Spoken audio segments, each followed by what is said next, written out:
Que Dieu me préserve. Si j'ai un cancer, je m'arrête pas, mon frère. Wallah, je m'arrête pas, frère. Je vous souhaite tous bonne santé et longue vie.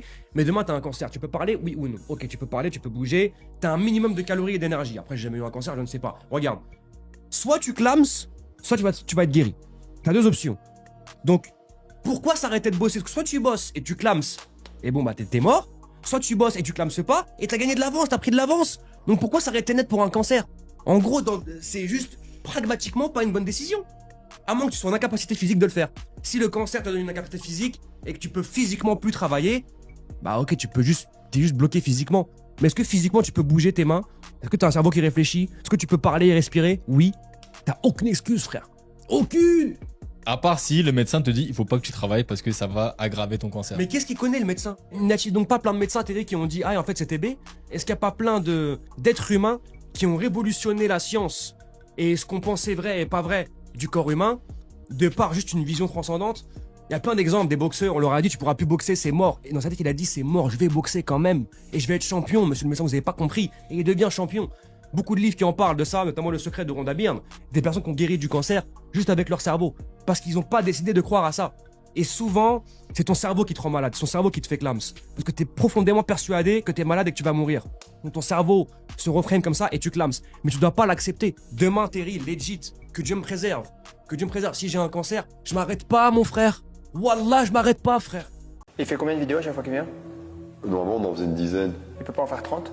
En fait, la création de contenu, c'est la clé. Maintenant, stop, on va arrêter toutes les conneries. Je vais juste poster 10, 15 fois plus que tout le monde. Et là, maintenant, je poste 14 à 18 fois. Tous les jours, il poste 2 fois par jour. 2 fois par jour 2 fois par jour, les gens, c'est important de te regarder. Mais moi, je poste 12 fois par jour. Sur mes 9 vidéos, j'en ai une qui a fait plus que les 9 autres, que les 8 autres. Bon, là, c'est en train de partir en couille. Si j'ai un cancer, je m'arrête pas. On n'est plus dans la motivation, on n'est plus dans l'ambition. Si demain tu as un cancer, ta priorité, c'est absolument pas ton business. Ta priorité, ça va être ta santé. Ta priorité, ça va être de te soigner, ça va être d'être en vie, ça va être d'être avec des gens que tu aimes et qui t'aiment. Ta priorité, c'est pas de faire 20 000 euros en plus ce mois-ci, alors que ton corps, il est littéralement en train de te lâcher. Et c'est là où je trouve qu'on touche à un problème qui est beaucoup plus profond, c'est que à force de parler d'argent H24, il y a certaines personnes qui finissent par adorer l'argent. Et ça, c'est gravissime parce que à partir du moment où l'argent devient plus important que ta santé, plus important que ta vie, plus important que ta famille, plus important que tes proches, plus important que tout, ça veut dire que tu es complètement perdu. Mais vraiment, tu es perdu. Moi, je suis chrétien. Hamza, il est musulman. Normalement, quand tu es croyant, tu es censé adorer Dieu. Tu n'es pas censé adorer l'argent. Tu n'es pas censé adorer le business, la performance, les chiffres, ton compte bancaire, combien il y a sur ton compte bancaire. Et là, quand tu commences à dire à des gens, notamment à des gens assez jeunes, qu'ils devraient continuer à charbonner comme des enculés, même si leur santé, elle part en couille, juste pour pouvoir laisser un peu d'argent derrière eux, c'est grave. Je vais t'avouer un truc, je comprends totalement ce qu'il dit. Ok ? Quand j'avais 18-20 ans, je pensais exactement comme ça. Sur le principe, c'est pas déconnant. Hein. Tu te dis, bah tiens, je vais clamser, ou je vais peut-être clamser dans 2-3 mois. J'ai pas envie que ma mère soit en galère, donc je vais coffrer un maximum de thunes pour lui donner de l'oseille, pour qu'elle soit à l'aise, etc. Le problème, c'est que Hamza, il a déjà de l'oseille, donc il peut en donner déjà à l'heure d'aujourd'hui à sa mère s'il lui arrive quelque chose. Mais en fait, même si tu n'en as pas, même si tu n'as pas d'oseille, ta mère, elle en a à rien à foutre de ton argent, rien à foutre. Ce qu'elle aimerait, si quelque chose comme ça arrivait, hein, c'est passer des moments avec toi avant que tu partes. Tu prends un peu de ton oseille, tu l'emmènes en vacances, tu l'emmènes au resto, tu l'emmènes au cinéma, bref, vous vivez des expériences ensemble. Je sais pas, si moi, ma mère, demain, elle me dit, bah tiens Martin, j'ai un cancer, donc ce que je vais faire, c'est que je vais travailler 10 heures par jour pour pouvoir te laisser un maximum d'argent, je lui dirais, mais t'as pété les plombs, t'as pété un câble, j'en ai rien à foutre de l'argent, viens on fait des trucs, viens on reste ensemble. Et le problème de tout ce discours-là, c'est que tout, mais alors absolument tout, passe au second plan. Mais quand il va se passer quelque chose, un vrai truc dans la réalité, parce que là il dit ça comme ça en vidéo, mais voilà, Je te donne un exemple. Ta meuf, elle te quitte parce que tu travailles 10 heures par jour. Tu vas te rendre compte que l'argent, c'est de la merde. Parce que, ok, tu fais 10-20 cas par mois, mais le soir, quand tu es dans ton lit, tu es tout seul. Tu es tout seul. Alors oui, tu peux te dire, ouais, elle n'avait pas les épaules pour supporter le train de vie d'un mec qui entreprend, machin. Tu verras, quand je serai millionnaire, elle va regretter. Frérot, c'est ton ego qui parle. C'est égotique. Si la situation était inversée et qu'elle t'avait laissé tout seul, comme une merde, pendant que elle charbonnait, tu serais parti. Frérot, ta meuf, elle te calcule pas de la journée. Tu te serais barré. Et c'est logique. Tu aurais eu raison de le faire. Bref, deuxième point, sur le volume. En ce moment, il y a une glorification du volume. Faut poster plus, faut travailler plus, en fait, faut toujours faire plus. Sinon, tu es un énorme branleur. Alors oui, je suis d'accord avec le fait qu'il faut travailler, qu'il faut bosser. Oui, je suis d'accord avec le fait qu'il y a beaucoup de gens qui se branlent. On est d'accord. Je suis aussi d'accord avec le fait que si tu postes une vidéo par jour, par exemple sur Instagram, ce n'est pas assez. Mais il y a une énorme différence entre dire aux gens de se bouger le cul et culpabiliser les gens qui bossent déjà énormément. Parce qu'aujourd'hui, il y a des mecs qui te parlent de poster 2-3 fois par jour comme si c'était de la merde. Comme si c'était le strict minimum. Ce n'est pas envoyer 10, 15, 20 réels par jour, ce n'est pas la solution pour réussir. Ok ? Je trouve que c'est une vision complètement éclatée parce qu'en fait, si tu reviens un peu dans le réel, déjà physiquement, ce n'est pas possible d'envoyer autant de volume. Ok ? Il y a des gens qui ont un taf à côté, ils ne sont pas à temps plein sur leur business.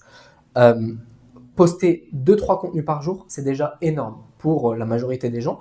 Ça demande des idées, ça demande de l'énergie parce que tu dois tourner, tu dois monter, tu dois publier et tu dois essayer de tenir sur la durée. Donc non, une personne qui poste 2-3 fois par jour, c'est pas un branleur, ok ? Au contraire, elle est déjà largement au-dessus de la majorité des autres. Ça, c'est le premier truc que j'ai envie de te dire dans cette vidéo. Le problème, c'est pas le volume. Le problème, c'est la culpabilisation qui ressort de ce truc-là. Le problème, c'est de faire croire aux gens qu'ils en font jamais assez. Jamais. Le problème, c'est de faire passer un rythme qui est extrême pour quelque chose de normal. C'est devenu la norme. Poster 10 vidéos par jour, c'est devenu la norme. Oui, faire du volume, ça peut être utile. Je suis d'accord, je l'ai même dit dans plusieurs vidéos. Moi-même, je le fais, je l'ai conseillé et je le pense toujours. Faire du volume, en gros, ça sert à quoi ? Tu vas apprendre beaucoup plus vite parce que tu vas devoir développer tes compétences en montage, en tournage, etc., etc.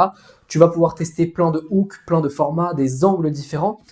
Ça sert à voir aussi plus vite ce qui fonctionne et ce qui ne fonctionne pas. Donc oui, il y a des périodes où faire du volume, c'est utile. Faire du volume, ça sert à quelque chose, c'est intelligent.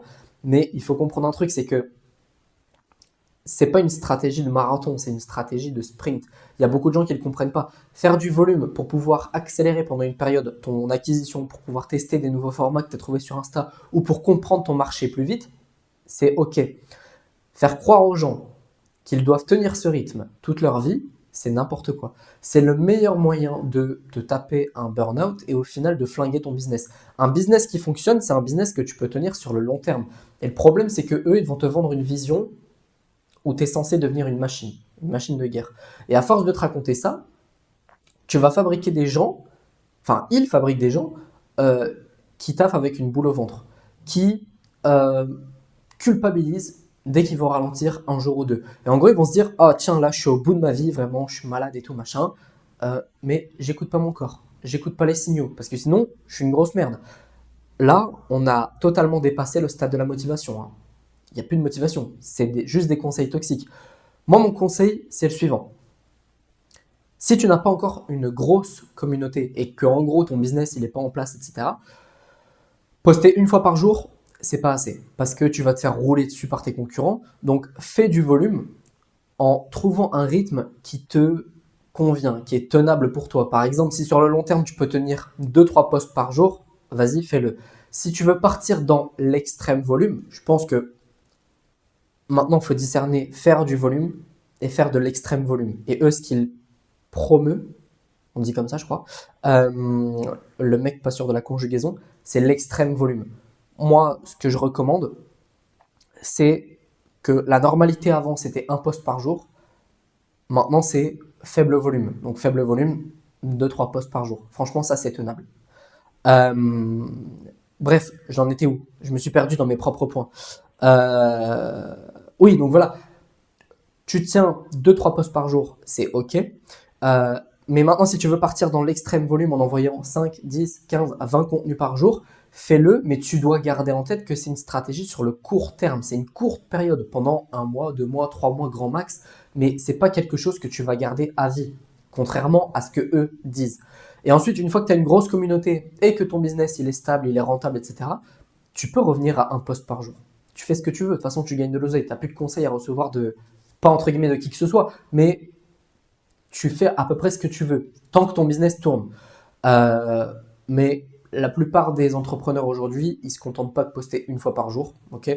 Mais ça, c'est une décision qui leur appartient et t'appartient à toi aussi. Bref, tout ça, je l'explique dans l'accélérateur. Si tu as envie de le rejoindre, j'ai mis le lien dans la description et dans le premier commentaire épinglé. J'en ai fini pour cette petite vidéo. C'était pas du tout un clash, c'était plutôt une petite mise au point. Et voilà. Sur ce, je te souhaite une excellente journée, une excellente soirée et je te dis à bientôt. Ciao!